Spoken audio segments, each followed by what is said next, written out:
Šiandien greitas makiažas laisvalaikiui arba toms, kurios nemėgsta dažytis. Pirmas produktas, kurį naudoju, tai yra CC kremas, kuris yra visai ne apie dažymąsi, o apie odos priežiūrą. Jis drėkina, saugo nuo ultravioletinių spindulių, lygina odos atspalvį, vizualiai sumažina paraudimus, maskuoja odos netobulumus, šviesina ir saugo odą nuo kenksmingų laisvųjų radikalų poveikio.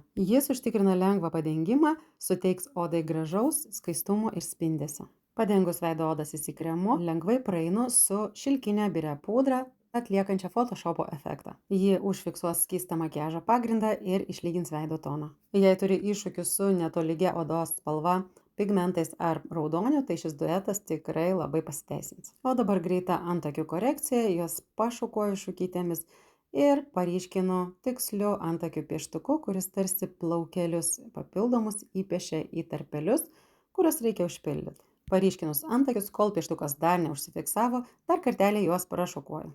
Iš savo mylimosios Perfect paletės panaudosiu vos kelis produktus. Truputį nuskaistinu akių vokus šviesiu matiniu kreminiu šešėliu ir truputį satininio šešėlio su švelniu žėrėjimu centrinėje voko dalyje. Saulėtą dieną tai tikrai atrodys labai gražiai. Na ir žinoma, blakstienos. Laisvalaikio makiažui aš renkuosi Fanorama tušą, kuris labai gerai jas iššukuoja, paryškina ir nesulipina. Šis tušas yra su Panthenol Pro kompleksu ir vitaminais, kurie prižiūri blakstienos plauką. Blakstienos bus ne tik gražiai paryškintos, bet ir pamaitintos, pridrėkintos ir pastiprintos. Na ir užbaigiu makiažą skaistalais, kurie be abejonės suteiks veidui skaistumo, gaivumo ir jaunatviškumo. Laisvalaikiui naudoju matinę gesintos rožės rožinę spalvą, kurią padengiu ant aukščiausios skruostikaulio dalies.